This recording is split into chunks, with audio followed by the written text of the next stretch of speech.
무슨 묵상 기도 드리심으로 성령 강림 후 8번째 주일 일부 예배를 시작하겠습니다.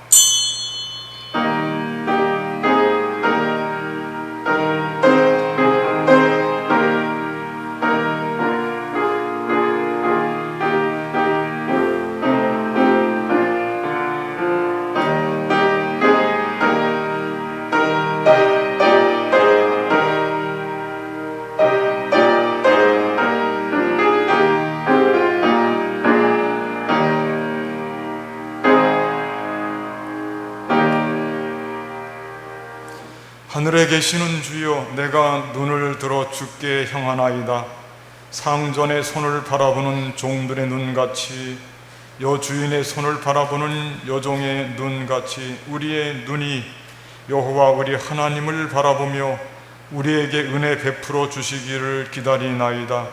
여호와여, 우리에게 은혜를 베푸시고 또 은혜를 베푸소서. 아멘.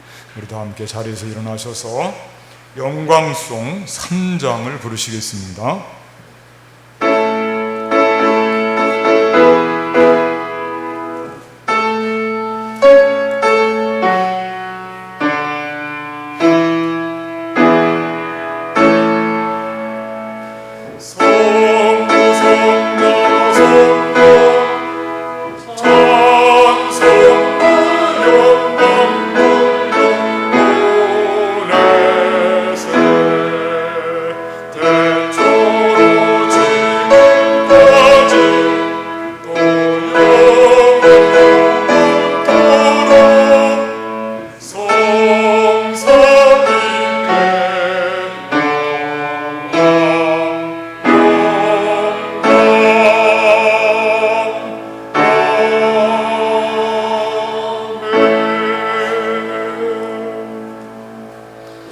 성시교독 23번 시편 43편을 교독하겠습니다.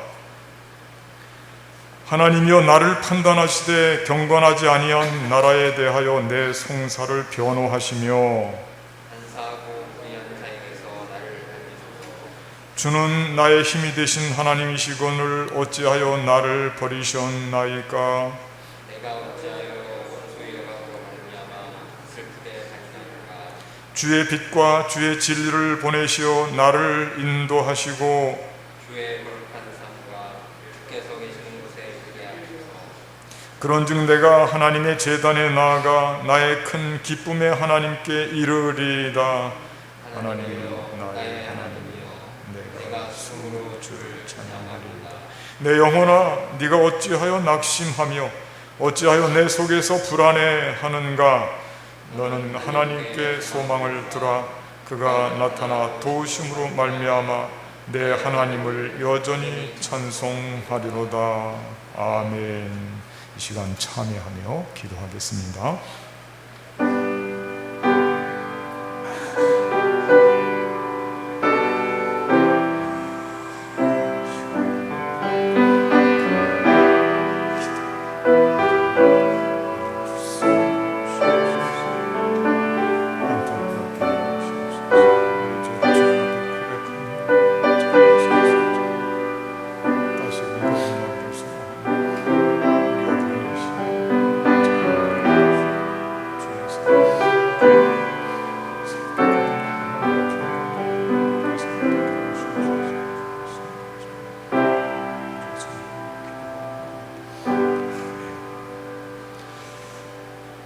전능하사 천지를 만드신 하나님 아버지를 내가 믿사오며 그 외아들 우리 주 예수 그리스도를 믿사오니 이는 성령으로 잉태하사 동정녀 마리아에게 나으시고 본디오 빌라도에게 고난을 받으사 십자가에 못 박혀 죽으시고 장사한 지 사흘 만에 죽은 자 가운데서 다시 살아나시며 하늘에 오르사 전능하신 하나님 우편에 앉아 계시다가 저리로서 산 자와 죽은 자를 심판하러 오시리라. 성령을 믿사오며 거룩한 공예와 성도가 서로 교통하는 것과 죄를 사하여 주시는 것과 몸이 다시 사는 것과 영원히 사는 것을 믿사옵나이다. 아멘. 경배 찬송 195장을 부르시겠습니다.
이 시간 예배를 위해서 우리 모두를 대표해서 권순재 장로님 기도해 주시겠습니다.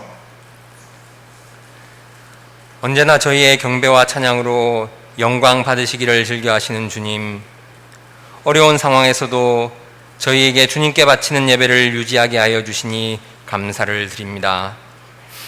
저희가 어디에서 몇 명이 모여 예배를 드리든지 그 예배를 통해 주님 영광 받으실 것을 믿습니다. 지난주부터 우리나라에서도 코로나19 4차 대유행이 시작되어 이렇게 텅 빈 예배당에서 온라인으로 예배를 드릴 수밖에 없음을 주님 불쌍히 보아 주시옵소서. 한자리에서 함께 예배드리지 못하는 성도님들의 안타까움을 주님 아시오니 그 가운데에서도 열과 성을 다해 예배드리는 아름다운 모습을 받아주시고 주님의 아들, 딸 그리고 그 가정에 주님의 크신 은총을 내려 주시옵소서. 무엇보다 사회적 거리두기가 강화되면서 경제적인 충격을 직접 겪고 있는 많은 이들을 주님 보살펴 주시옵소서. 그 어려움을 알면서도 희생을 부탁할 수밖에 없는 안타까운 현실을 보시고 빠른 시일 안에 4차 대유행이 끝날 수 있도록 저희에게 참을성과 서로 배려하는 마음이 더욱 커지게 하여 주시옵소서. 주님께서 주신 생명보다 더 귀한 것은 없다는 것을 인정하고 지금의 힘듦을 이겨내는 성도들이 되게 하여 주시옵소서. 이 시간 용산제일교회 성도님들 각 가정을 위해 기도드립니다. 특히 대면 예배가 어려워지고 각 가정에서 온라인을 통해 예배를 드리는 이때에 각 가정에서의 믿음과 신앙생활이 더욱 중요해지고 있음을 무섭게 깨닫고 주님의 도우심을 간구합니다.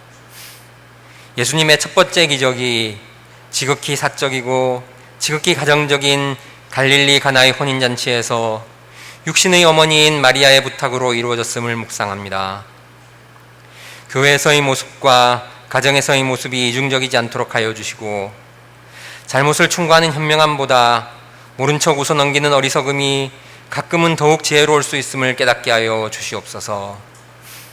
주님을 섬기는 어머니, 아버지, 할머니, 할아버지의 아름다운 모습을 보며 그 가운데에서 자녀들이 그리고 손자, 손녀들이 예수님의 사랑을 알아갈 수 있도록 저희의 삶을 이끌어 주시옵소서.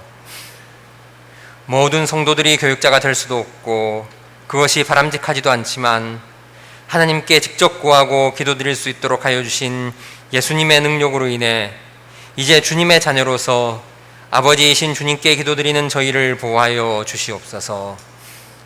특히 암으로 투병하시는 성도님들, 그 외 여러 가지 질병과 사고로 병상에 계시는 성도님들을 위해 중보 기도를 드립니다. 고통 가운데에서도 주님께 의지하고 기도드리는 성도님들을 어여삐 보아주시어 주님의 치유의 손길로 어루만져 주시옵소서.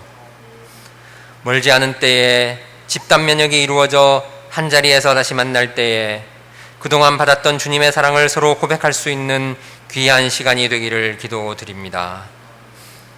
이 시간 주님께서 사랑하시는 주님의 몸된 용산제일교회의 미래를 위해 기도드립니다. 젊은 성도들이 점점 줄어들고 특히 코로나19로 인해 예배에도 소홀해지는 성도들이 있음을 눈물로 고백합니다. 나 자신의 믿음과 나 자신의 위로받음도 중요하지만 더 큰 믿음의 공동체를 위해 희생할 수 있는 용기도 주시옵소서. 나의 생각과 다르다는 것이 잘못이 아니며 다름 속에서 하나이신 성삼위일체 하나님을 경배하는 하나의 신앙 공동체가 되게 하여 주시옵소서. 주님께 경배하고 교회를 섬기는 방법은 다를 수 있으나 그 모든 일들이 주님의 은혜 안에서 거룩한 크리스찬의 모습으로 행해지는 아름다운 용산제일교회가 되게 하여 주시옵소서. 오늘도 주님의 말씀을 전해주시는 조항철 목사님께 성령의 능력이 임하셔서 그 말씀으로 각자의 자리에서 예배드리는 모든 성도들 은혜 받게 하여 주시옵소서. 또한 아름다운 찬양을 드리는 서지의 솔리스트와 어려운 시기에 어린 영혼들을 돌보시는 교회학교 선생님들, 그리고 주님께서 함께 하심을 믿고 이 시간 경건히 예배드리는 모든 성도님들과 그 가정에 주님의 사랑이 임하심을 믿사오며 이 모든 말씀 우리 주 예수 그리스도 이름 받들어 기도드립니다. 아멘.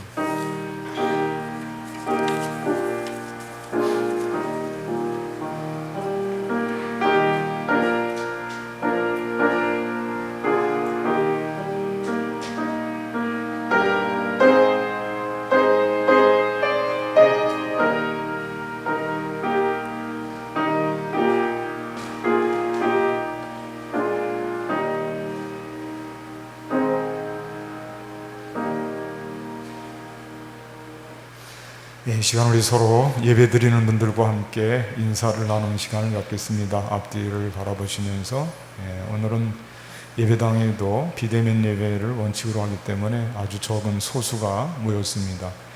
가정에서 여러분들 삶의 처소에서 예배를 드리는 모든 분들도 잠깐 함께 예배드리는 분들과 인사를 나누시고 예배를 드리시기를 바라겠습니다. 새 힘 내시기 바랍니다. 건강하시고 또 소망을 가지고 믿음 잃지 않기를 바라겠습니다 하시면서 서로 인사를 나눠주십시오. 교회 소식 말씀드리겠습니다. 우선 예배에 대한 안내 말씀을 드립니다. 장로님 기도하신 대로 방역 단계가 4단계로 격상됨에 따라서 오늘과 다음 주일은 잠정적으로 예배당에 모여서 예배를 드릴 수가 없습니다. 비대면 예배를 원칙으로 하고 예배에 꼭 필요한 온라인 예배에 꼭 필요한 인력을 예배 인원으로 잡아서 20명 이상 모일 수가 없음을 꼭 기억하시고 잘 감당하시고 협조해 주시기를 바라며, 특별히 이런 기회에 온라인으로 예배를 드리는 분들 더 열심을 내셔서 아름다운 모습으로 온라인 예배라고 해서 경히 여기지 마시고 정말 정성을 다해서 예배에 임해 주시면 감사하겠습니다. 아울러서 말씀드릴 것은 주중에 새벽기도회, 수요 예배, 금요기도회는 많은 분들이 참석하지 못하는 형편이 있기 때문에 그대로 유지하겠습니다. 위에서 기도해 주시고 또 참여해 주시기를 바라겠습니다. 성도의 소식 말씀드립니다. 오이택 권사님 그동안 현대아산병원에서 중환자실에 계시다가 일반 병실로 옮기시고 지금은 잠시 퇴원하셔서 집에서 치료를 받고 있습니다. 위에서 많이 기도해 주시기를 바라겠습니다. 강단 꽃꽂이 허영철 장로님 어머니 추모하는 마음으로 강단에 꽃꽂이 봉헌했습니다. 여러분들도 좋은 기회가 있을 때 강단에 봉헌하시면 하나님께도 영광이 되고 우리 모두도 함께 기쁨을 나눌 수가 있습니다. 사마리아 헌금이 있습니다. 이 헌금은 전액 어려운 이웃을 위해 쓰입니다. 수능생들을 위해서 기도해 주시기 바랍니다. 주보에 명단이 나와 있는데 이 명단 외에도 기록되지 않은 우리 자녀들, 시험 보는 자녀들 위해서 많이 기도해 주시기를 바라겠습니다. 이제 우리가 2주 동안 온라인 예배를 드리는데 여러분들 예배 드릴 때에 헌금 하실 때에 그 계좌번호 기억하시고 본인의 이름과 헌금의 종류를 함께 기입하시면 더욱 편리하고 또 우리 재정부에서 많이 도움을 받습니다. 많이 협조해 주시기를 바라겠습니다. 이상으로 교회 소식을 마치고 우리 다 함께 성경 말씀 찾아서 읽도록 하겠습니다. 신약성경 사도행전 16장 16절에서 조금 깁니다마는 34절까지 말씀, 신약성경 페이지 수로 215페이지입니다. 사도행전 16장 16절에서 34절까지 말씀을 여러분들은 다 찾으셔서 눈으로 읽어주시고 제가 대신 받들어 봉독해 드리겠습니다. 우리가 기도하는 곳에 가다가 점치는 귀신 들린 여종 하나를 만나니 점으로 그 주인들에게 큰 이익을 주는 자라. 그가 바울과 우리를 따라와 소리질러 이르되 이 사람들은 지극히 높은 하나님의 종으로서 구원의 길을 너희에게 전하는 자라 하며 이같이 여러 날을 하는지라. 바울이 심히 괴로워하여 돌이켜 그 귀신에게 이르되 예수 그리스도의 이름으로 내가 내게 명하노니 그에게서 나오라 하니 귀신이 즉시 나오니라. 여종의 주인들은 자기 수익의 소망이 끊어진 것을 보고 바울과 실라를 붙잡아 장터로 관리들에게 끌어갔다가 상관들 앞에 데리고 가서 말하되 이 사람들이 유대인인데 우리 성을 심히 요란하게 하여 로마 사람인 우리가 받지도 못하고 행하지도 못할 풍속을 전한다 하거늘 무리가 일제히 일어나 고발하니 상관들이 옷을 찢어 벗기고 매로 치라 하여 많이 친 후에 옥에 가두고 간수에게 명하여 든든히 지키라 하니 그가 이러한 명령을 받아 그들을 깊은 옥에 가두고 그 발을 착고에 든든히 채웠더니 한밤중에 바울과 실라가 기도하고 하나님을 찬송하며 죄수들이 듣더라. 이에 갑자기 큰 지진이 나서 옥토가 움직이고 문이 곧 다 열리며 모든 사람의 메인 것이 다 벗어진지라. 간수가 자다가 깨어 옥문들이 열린 것을 보고 죄수들이 도망한 줄 생각하고 칼을 빼어 자결하려 하거늘 바울이 크게 소리질러 이르되 내 몸을 상하지 말라. 우리가 다 여기 있노라 하니 간수가 등불을 달라고 하며 뛰어 들어가 무서워 떨며 바울과 실라 앞에 엎드리고 그들을 데리고 나가 이르되 선생들이여 내가 어떻게 하여야 구원을 받으리까 하거늘 이르되 주 예수를 믿으라. 그리하면 너와 내 집이 구원을 받으리라 하고 주의 말씀을 그 사람과 그 집에 있는 모든 사람에게 전하더라. 그 밤 그 시각에 간수가 그들을 데려다가 그 맞은 자리를 씻어주고 자기와 그 온 가족이 다 세례를 받은 후 그들을 데리고 자기 집에 올라가서 음식을 차려주고 그와 온 집안이 하나님을 믿음으로 크게 기뻐하니라. 아멘. 서지도 선생님 올라오셔서 특송을 해주시겠습니다.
예, 감사합니다. 하나님께서 큰 영광 받으신 줄로 믿습니다.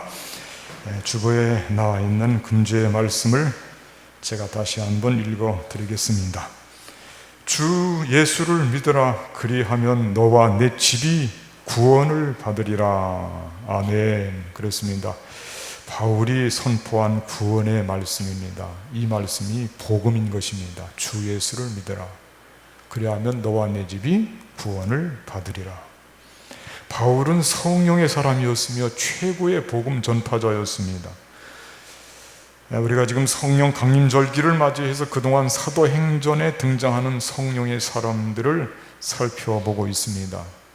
그동안 몇 분을 살펴보았는데 우선 바나바, 그 다음 스데반, 그 다음 빌립. 지난주에는 누구에 대해서 알아봤죠? 베드로에 대해서 함께 알아보았습니다. 이분들을 살펴볼 때 우리는 많은 믿음의 도움을 받고 또 도전을 받았습니다. 오늘은 성령의 사람 한 분을 더 소개하려고 합니다. 바울입니다. 물론 바울을 온전하게 소개할 수는 없습니다. 정말 단편적으로, 아주 단편적으로 오늘 본문을 중심으로 해서 살펴볼 수밖에 없습니다. 사실 바울에 대한 이야기는 너무나 많고 정황합니다. 신약 성경의 대부분이 바울에 대한 이야기로 기록이 되어 있거든요. 그렇지만 오늘 본문을 보면 오늘 본문에 등장하고 있는 성령의 사람 바울의 모습이 얼마나 인상적이고 아름다운지 모릅니다. 오늘 본문을 통해서 바울, 성령 충만한 사람의 진면목을 본 것 같습니다. 정말 성령 충만한 사람은 이런 모습이어야 되는구나. 복음의 열정으로 가득 차 있거든요. 특별히 바울은 위기 상황을 만났을 때 그가 보여주는 신앙의 모습이 얼마나 감동적인지 우리가 이 모습을 본받아야 되는 것입니다. 바울은 지금 최악의 상황을 맞이하고 있습니다. 죽음을 대기하고 있는 것과도 같습니다. 깊은 감옥에 갇혀 있습니다. 보통 사람들은 평소에는 신앙생활을 잘 하다가도 위기나 고통을 만나면 쓰러지기 일쑤입니다. 신앙이 좋아지는 게 아니라 신앙 자체를 버리는 경우들이 많이 있습니다. 안타깝습니다. 그래야 사는 줄로 알고 있습니다. 사실은 정반대인데 말입니다. 그러나 바울은 이런 상황에서 별처럼 빛납니다. 참된 신앙인의 모습이 어떠해야 되는지 우리 모두에게 보여주고 있습니다. 그래서 오늘은 본문을 중심으로 성령 충만한 바울의 모습을 살펴보며 은혜를 함께 나누고자 합니다. 자, 그렇다면 성령 충만한 바울의 모습은 어떨까? 성령의 사람은 어떤 사람일까?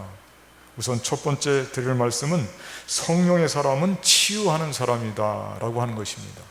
성령의 사람은 치유하는 사람, 특별히 귀신 들린 사람을 치유할 수 있어야 됩니다. 귀신 들린 사람, 오늘 본문에 나오고 있죠. 18절 말씀을 제가 한번 읽어드리겠습니다. 이같이 여러 날을 하는지라. 여기서 이같이 여러 날을 한다고 하는 것은 귀신이 들려서, 저 많은 귀신이 들려서 점을 치는 그 여종이 있었는데 이 여종이 바울과 실라를 알고 그리고 바울과 실라를 정체를 드러냄으로써 이교도이며 또 거기에 있는 빌립보에 있는 모든 사람들에게 적개심을 불러일으키려고 하는 좋은 의도가 아니죠. 나쁜 의도를 가지고 계속해서 이 사람들은 하나님의 구원을 전파하고 다니는 사람들이다 이렇게 외치는 것입니다. 계속 이렇게 이같이 여러 날을 하는지라. 바울이 심히 괴로워하여 돌이켜 그 귀신에게 이르되 예수 그리스도의 이름으로 내가 내게 명하노니 그에게서 나오라 하니 귀신이 즉시 나오니라. 치료를 해주시는 겁니다. 그렇습니다. 어떤 문제가 생길 때 그 문제를 피하지 않고 자기의 어떤 불이익을 당할 것이 뻔히 보이는데도 불구하고 바울은 지금 치료를 해주고 있습니다. 이 귀신 들린 여종을 불쌍히 여기고 그에게 들린 귀신을 향해서 지금 담대하게 선포를 하고 있는 것입니다. 예수 그리스도의 이름으로 내가 내게 명하노니 그에게서 나오라 이렇게 말입니다. 사실 이 여종은 자기 능력으로 점을 치는 게 아니고 귀신의 능력을 빌어서 점을 치는 거거든요. 그런데 그 귀신을 나오라고 명령을 하니까 이 귀신이 예수님 앞에서는 꼼짝 못합니다. 도망가는 거예요. 그러니까 이 여종은 더 이상 점을 칠 수가 없게 되었습니다. 이 여종에게는 주인들이 한 명이 아니고 복수로 되어 있습니다. 주인들이 많이 있었다는 것입니다.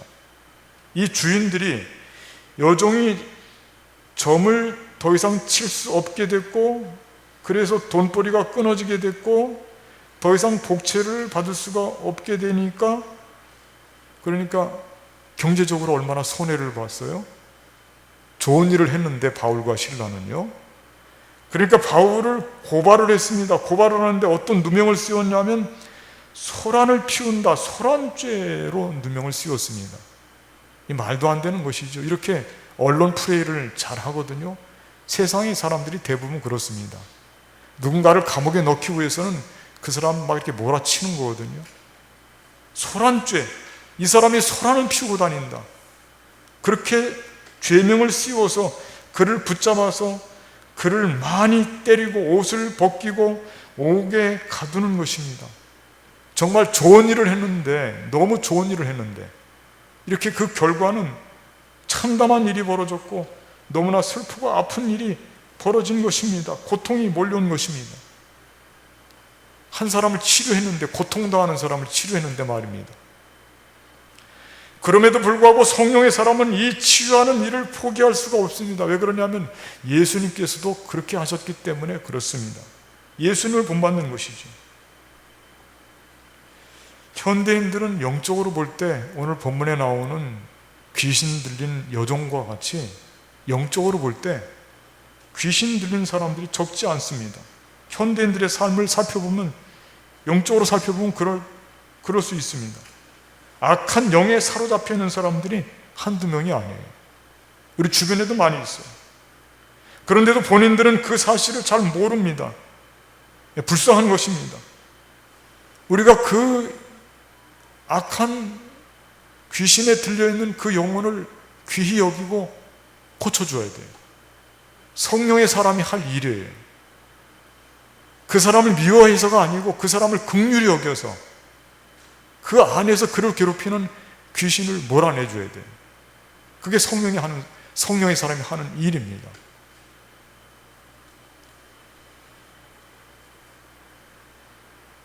어떤 사람이 문제가 있다고 해서 그 사람을 공격하는 게 아니고 그 사람 속에 있는 악한 영이 문제라고 하는 것을 알고 그 사람을 긍휼히 여길 수 있는 마음을 가지고 그를 치료해 줘야 돼요.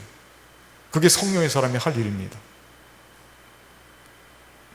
요즘에는 병원마다 그 간병인들이 많이 있어요. 간병인들이 굉장히 수고를 하고요, 어려운 일을 많이 합니다. 그 사실 아픈 사람을 수발한다는 게 쉬운 일이 아니잖아요. 그리고 조금 지나다 보면 어떤 문제가 생기냐면 병들어 있는 환자가 너무너무 미워진대요. 그렇게 미울 수가 없대요. 그래서 간병인들을 교육할 때 제일 중요하게 다루는 그 교육이 뭐냐? 그 교육이 이런 거랍니다. 간병인들을 다룰 때, 환자를 다룰 때 이 간병인들에게 이런 교육을 시키는데, 그 사람 자체가 문제가 있는 것이 아니라 그 사람 속에 있는 병든 요소가 문제다. 그러니 그 사람을, 그 환자를 미워해서는 안 된다. 이 이야기를 끊임없이 계속 반복을 시켜서 교육한대요. 그렇지 않으면 감당할 수가 없대요. 가족들도 돌보지 못하는 그 아픈 사람을 돌보려고 하다 보니까 나중에는 그 사람이 막 미워지려고 할 때 그때 마음속에 어떤 생각이 있어야 되느냐면, 이 사람이 뭐가 문제인가? 이 사람이 지금 병들어서 병이 찾아와서 그 병이 문제지. 내가 지금 그 병과 마주하고 있는 것이지 이 사람과 내가 마주하고 있는 게 아니지 않는가. 그런 생각을 가지고 그 일을 잘 감당할 수 있도록 그렇게 간병인들에게 교육을 시킨다고 하는 것입니다. 우리는 어떻습니까? 우리도 이런 마음을 가지고 우리 주변에 영혼이 병들어 있고 영혼이 어둠의 영에 사로잡혀 있는 사람들이 있다면 그 사람들을 향해서 그 사람이 뭐가 문제인가? 긍휼한 마음을 가져야 돼. 사랑하는 마음을 가져야 돼. 우리가 이 사랑하는 마음을 가지고 그 속에 들어있는 악령, 악한 세력, 귀신, 그것과 맞서서 싸울 수 있는 영적인 능력을 키워야 돼. 그 사람이 누구냐면 성령의 사람이에요. 사실 우리가 귀신과 마주해서 이길 수가 없기 때문에 우리가 하는 것이 아니에요. 우리 속에 예수 그리스도 그분이 있어야 돼요. 그래서 예수 그리스도 그분을 통해서 우리 주변에 영적으로 병들고 힘들고 아파하는 그들을 불쌍히 여기는 마음을 가지고 나사렛 예수 그리스도의 이름으로 명하노니 귀신아 그에게서 물러갈지어다, 이렇게 선포할 수 있어야 돼요. 베드로도 그랬습니다. 나사렛 예수 그리스도의 이름을 너에게 줄 테니 일어나 걸으라고 선포했습니다. 이와 같이 성령의 사람은 사랑하는 마음을 가지고 예수님의 마음을 가지고 자기 자신의 능력으로가 아니라 예수 그리스도의 능력으로 우리 주변에서 영적으로 힘들어하는 사람들을 미워할 게 아니라, 그 사람에게 문제가 있다고 생각할 게 아니라 그 사람을 사로잡고 있는 어둠의 영을 향해서 선포하고 그 어둠의 영을 물리치는 치유하는 사역을 감당할 수 있어야, 그래야 그 사람이 성령의 사람이라고 하는 것을 오늘 본문을 통해서 가르쳐주고 있습니다. 바울이 지금 그러고 있습니다. 바울은 이 일을 하게 되면 결국 그 주인들이 얼마나 자기를 박해하고 자기가 곤욕을 치를 것을 몰랐던 것이 아닙니다. 남에게 해를 준다고 생각했지만, 그러나 더 중요한 일은 이 병들고 악한 영으로, 귀신으로 괴롭힘 당하는 이 여종의 그 영혼이 너무 불쌍한 것입니다. 그래서 그를 치료해 주는 것입니다. 이런 일을 하는 것이 성령의 사람이 하는 일이라고 하는 것입니다. 바울은 예수님을 본받아서 그가 가는 모든 선교지에서 이와 같이 악한 영과 대응하고 싸웠습니다. 그리고 물리쳤습니다. 그리고 예수 그리스도의 이름을 선포했습니다. 그게 성령의 사람이 하는 일입니다. 우리도 이런 모습을 보면서 성령의 사람으로서 우리 주변에 영이 병들고 힘들어하는 이들을 아픈 마음을 가지고 그 영과 마주하면서 싸우고 치료할 수 있는 그런 능력을 소유해야 될 줄로 믿습니다. 두 번째, 성령의 사람은 찬양하는 사람이다. 아주 중요합니다. 찬양하는 사람. 시도 때도 없이 찬양합니다. 찬양은 우리가 보통 생각할 때 즐거울 때 한다 생각하는데 그렇지가 않습니다. 언제든지 찬양하는 것입니다. 아무리 힘들고 고통스러운 상황이 있어도 찬양을 한다는 것입니다. 지금 바울은 많이 맞고 옥에 갇혀 있습니다. 깊은 감옥에 갇혀 있고 착고에 차여 있습니다. 더 이상 악화되는 상황은 없습니다. 어쩌면 지금 바울은 죽음을 기다리고 있는지도 몰라요. 이런 상황에서 바울은 찬송을 부르고 있다니까요.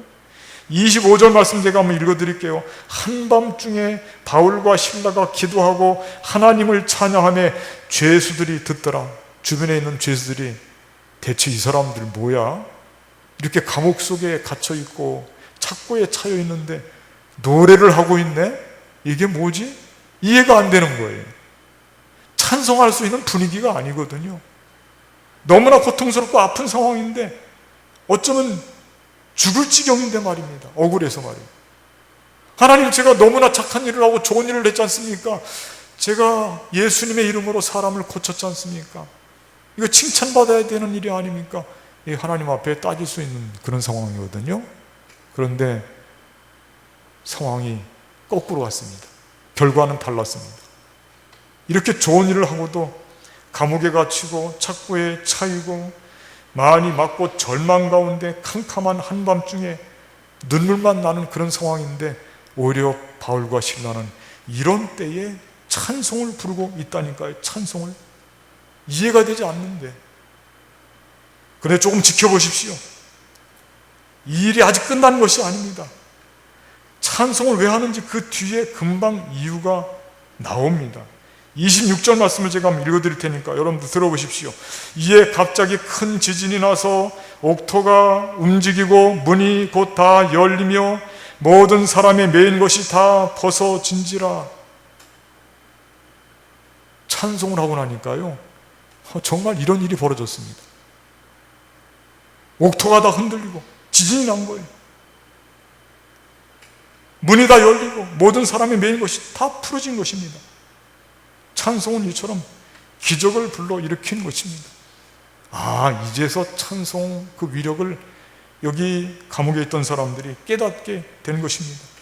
모든 사람들, 바울과 실라가 찬송을 했을 뿐인데 거기에 있던 바울과 실라만 벗겨진 게 아니고 모든 사람들이 다 매인 것이 벗겨졌다.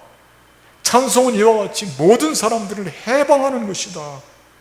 정말 위대한 것이죠.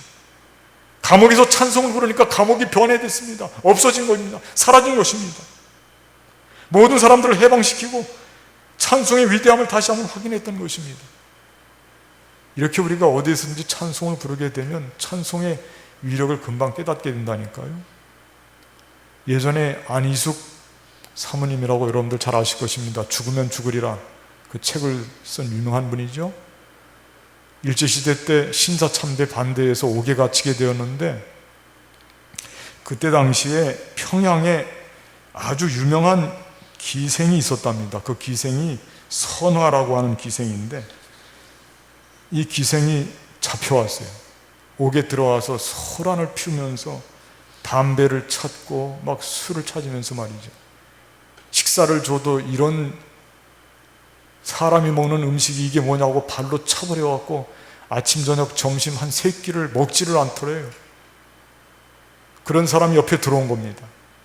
안희수 사모님이 조용히 앉아서 그 사람을 물끄러미 바라보고 진정을 시키고, 그리고 안희수 사모님은 좋아하는 찬송이 있었는데 저 높은 곳을 향하여 날마다 나아갑니다. 그 찬송을 불렀대요. 처음에는 막 듣기 싫어서 욕을 하더니 그 다음에 밥을 한 3끼를 굶으니까 그 다음부터 힘이 쫙 빠지는 거죠. 풀이 죽어 있어요. 다시 글을 쓰다듬으면서 진정하라고. 그리고 안희수 사모님은 기도하면서 또 찬송을 부르는 거예요. 저 높은 곳을 향하여 날마다 나아갑니다. 한 번, 두 번, 세 번 듣더니 이 선하라고 하는 기생이 마침내는 그 찬송을 음미하기 시작했어요. 그러더니 이번에는 사모님 저에게 그 찬송을 배워주십시오. 그걸 자기가 배우는 거예요. 술집에서 일을 했으니까 얼마나 노래를 잘하겠어요. 언제부턴가 자기가 찬송을 부르더니 그 사람이 뜨겁게 마음이 변해지기 시작한 거예요. 그리고 때가 되어서 이제는 출소할 때가 다 되었습니다.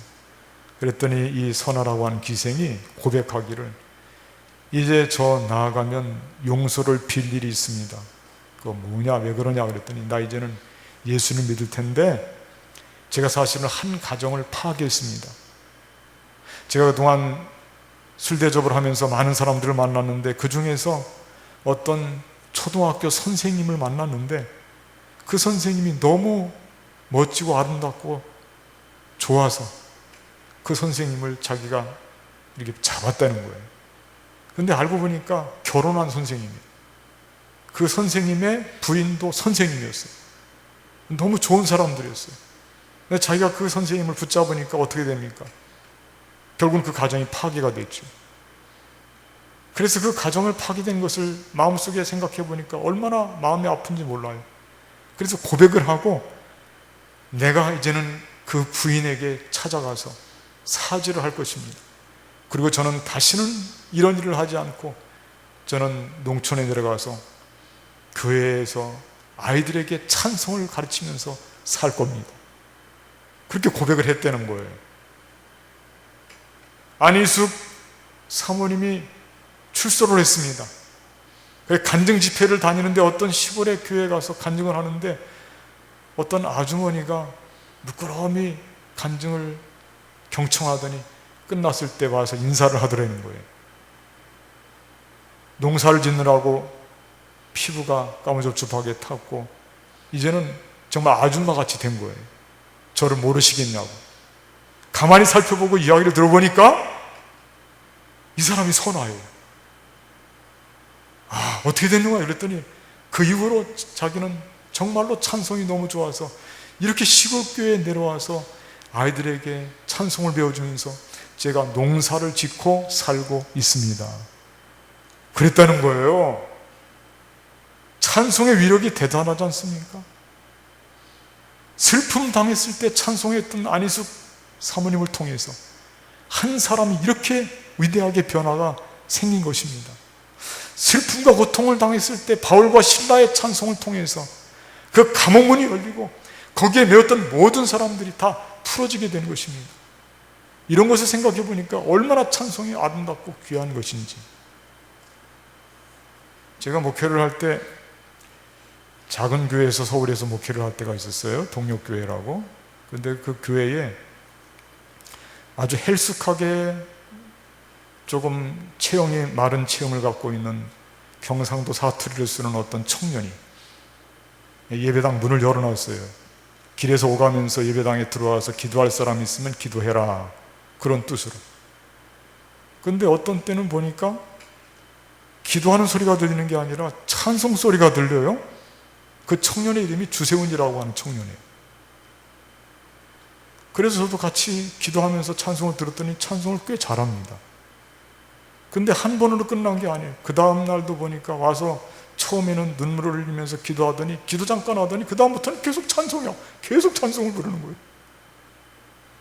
그래서 제가 그때 생각하기를, 많은 고민거리가 있는 것은 분명한데 기도를 더하지 않고 찬송을 더하네? 그 생각이 드는 거예요. 너무 찬송을 귀하게 그렇게 하고 있어요. 그러더니 결국은 그 형제가 찬송을 통해서 삶이 아름답게 변화되는 것을 발견했어요. 나중에 더 신앙이 좋아지고 교회에 등록하고 교회에 나오는 여 자매와 함께 사랑을 나누더니만 마침내 그 자매와 결혼을 했는데, 그 자매는 경희대학교를 다니다가 나중에 사시를 봐가지고 합격을 해서 변호사가 됐어요. 둘이서 지금 강남의 어떤 적은 교회에서 지금도 열심히 봉사하고 살고 있어요. 어려울 때 기도하면서 찬송했던 그 청년을 저는 잊을 수가 없어요. 이렇게 우리가 어려울 때일수록 찬송을 부르는 거예요. 찬송을. 성령의 사람은 늘 기쁨과 감사가 있는 찬송에 이 본능적으로 반응하는 것입니다. 힘들다고 원망하는 게 아니라 그 원망 대신 찬송으로 하나님께 나아가는 것입니다. 이런 사람이 바로 성령의 사람, 성령 충만한 사람의 모습이 되는 것입니다. 한 가지만 더 말씀드리겠습니다. 성령의 사람은 치유하는 사람이며 찬양하는 사람일 뿐만 아니라 성령의 사람은 전도하는 사람이 되는 것입니다. 전도하는 사람. 예수님을 전파함으로 죽어가는 사람을 살리는 것이죠. 그 영혼을 살리는 일에 최선을 다하는 것입니다. 31절 말씀은 제가 읽어드리겠습니다. 이르되 주 예수를 믿으라, 그리하면 너와 내 집이 구원을 받으리라 하고, 그렇게 되어 있습니다. 주 예수를 믿으라, 너와 내 집이 구원을 받으리라. 오늘 이 빌립보 감옥의 상황을 보니까 바울과 실라가 사실은 너무나 큰 찬스를 맞이했어요. 기회를. 감옥에 갇혔는데 찬송을 부르니까 감옥문이 다 열렸거든요. 탈출할 기회를 주고 하나님이 풀어주신 거예요. 사람들은 가둬놨지만 하나님이 풀어주시려고 그렇게 감옥에 진동이 나고, 그리고 모든 매었던 것들이 풀어진 것입니다. 이건 어떤 신호냐면, 이건 너희에게 해방을 선포하는 것이니까 나가라는 뜻이에요. 감옥에 있지 말고 자유롭게 이제는 자유의 몸으로 탈출하라는 거예요. 하나님 주신, 누가 봐도 하나님 주신 기회입니다. 근데 바울은 말이죠, 이런 기회를 포기를 합니다. 포기할 수밖에 없어요. 왜 그럽니까? 나가려고 하다 보니까 감옥 문을 지키는 간수가 자다가 깨어서 보니까 감옥 문이 다 열려버렸어요. 사람들이 다 풀려졌어요. 감옥을 지키는 사람이 자기 책임을 완수하지 못했으니까 결국은 죽음을 당하는 것은 불을 보듯이 뻔해요. 그 마음속에 생각하기를, 내가 이거 잘못 때문에 죽나, 내가 스스로 죽나 마찬가지다 하고 칼을 들어서 자결을 하려고 합니다. 그때 바울이 소리치는 것입니다. 28절 말씀 제가 읽어드리겠습니다. 바울이 크게 소리질러 이르되 내 몸을 상하지 말라, 우리가 다 여기 있노라 하니. 내 몸을 상하지 말라, 우리가 다 여기 있다. 안 나갔다는 거예요. 걱정하지 말라는 것입니다. 이 간수 마음속에 생각이 어떤 마음이 들었겠습니까? 사실 바울도 죽일 위기가 있고 간수도 죽을 위기거든요. 둘 다 죽을 위기예요. 둘 다 이 기회를 놓쳐서는 안 되는 기회가 온 것이에요. 그런데 바울은 자기가 그 죽일 위기를 그걸 그냥 맞이하는 거예요. 왜? 한 사람이 죽어가기 때문에 그 사람을 살리기 위해서, 그 영혼을 살리기 위해서. 그게 성령의 사람인 것입니다. 오늘 바울은 그래서 이 간수가 자결하려고 하는 것을 말리면서 우리가 나아가지 않았다. 그랬더니 간수가 무릎을 꿇고 그 앞에 와서 내가 어떻게 해야 구원을 받을 수 있습니까? 스스로가 말입니다. 그때 선포하는 말씀이 주 예수를 믿으라 그리하면 너와 내 집이 구원을 받으리라. 이렇게 선포하고 전도를 하는 것입니다. 그래서 결국은 그 가족들이 다 세례를 받고 예수님을 믿게 되었다고 하는, 정말 이 말씀은 찬송을 통해서 감옥 문이 열렸을 뿐만 아니라 또 이 복음을 증거하는 전도를 통해서 얼마나 귀한 생명이 살게 되었는지, 전화 이복의 사건을 다루고 있고 마침내 해피엔딩으로 끝나는 그런 감옥의 사건이었어요. 성령의 사람은 모든 기회를 어디에 집중하느냐 하면 죽어가는 사람을 살리는 일에 집중하는 거예요. 어떤 경우든지 복음을 들고 예수 그리스도를 통해서 그 영혼을 구원하는 일이 성령의 사람의 과제인 것입니다. 그러니까 성령의 사람은 어떤 일을 하느냐 하면 살리는 일을 하는 거예요. 죽이는 일을 하는 것은 성령의 사람이 아니에요. 우리 주변에서는 우리를 죽이는 사람들이 너무나 많이 있잖아요. 무기를 들고 죽이는 사람도 있고, 말로 사람을 상처를 깊이 주고 죽이는 사람들도 있고, 얼마나 많은 사람들이 지금 죽이고 죽고 그렇게 살고 있습니까? 이런 때 우리는 성령의 사람으로서 살리는 일을 하고, 한 영혼이 죽어가고 자결하려고 하는 그 사람을 말리고 예수를 믿으면 당신도 살고 당신의 가족도 구원받습니다, 이거 선포할 수 있어야죠. 그래야 성령의 사람이 되는 것입니다. 오늘 바울을 통해서 우리는 성령의 사람의 아름다운 모습을 보고 있습니다. 이 성령 강림절이 기후하면서 오늘 마지막으로 바울을 소개하고 있는데, 바울과 같이 정말 우리 주변에 아파하는 사람들을 치유하는 사람, 어려움 속에서도 찬송을 통해서 하나님의 기적을 보고 그 다음 죽어가는 영혼을 끊임없이 살리는 일에 최선을 다하는 그런 멋진 성령의 사람으로 살아가는 저와 여러분들이 되시기를 주님의 이름으로 간절히 축복하겠습니다. 기도하겠습니다. 감사하신 하나님, 오늘 말씀을 통해서 성령의 사람 바울을 다시 한번 생각합니다. 그는 귀신 들린 사람을 치유하고 찬송을 부르며 예수 그리스도의 복음을 전파해서 영혼을 살리는 일에 최선을 다하는 삶을 살았습니다. 우리들도 성령의 사람으로서 정말 나아가서 지금도 영원히 죽어가는 사람들, 그들을 살리고 찬송을 부르면서 아파하는 사람들을 치유하면서 복되게 능력 있게 살아가는 우리 모두의 삶이 되게 하여 주시옵소서. 우리 주 예수 그리스도의 이름으로 간절히 기도하옵나이다. 아멘. 말씀 생각하시면서 결단 찬송 191장을 부르시며 예배하신 헌금 봉헌하는 시간 갖겠습니다.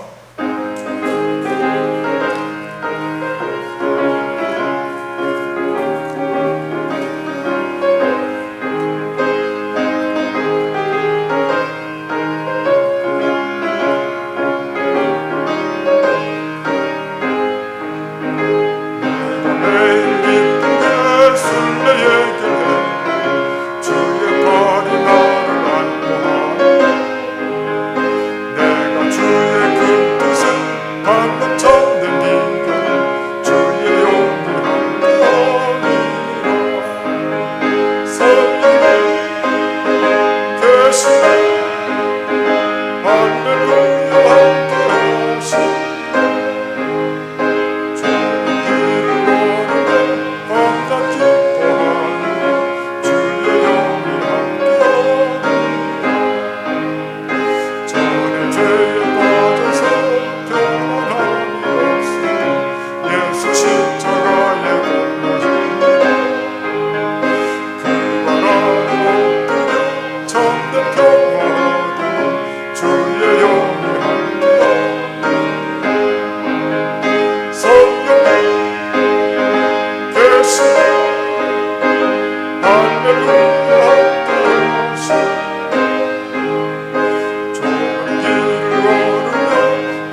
은혜와 사랑이 충만하신 하나님, 오늘 주님께 예배를 드릴 때에 귀한 님을 거룩히 구별하여 주님 제단에 바칩니다.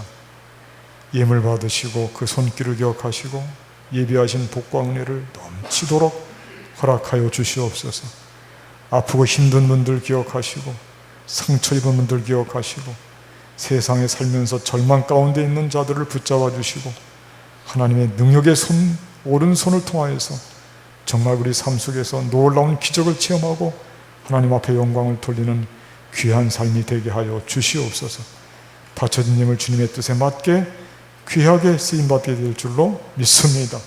이제는 우리 주 예수 그리스도의 은혜와 하나님 아버지의 극진하신 사랑과 성령님의 교통하심이 주님 오시는 그날까지 우리 용산제일교회 속하는 모든 권속들 위에 늘 함께 하옵시기를 간절히 축원하옵나이다.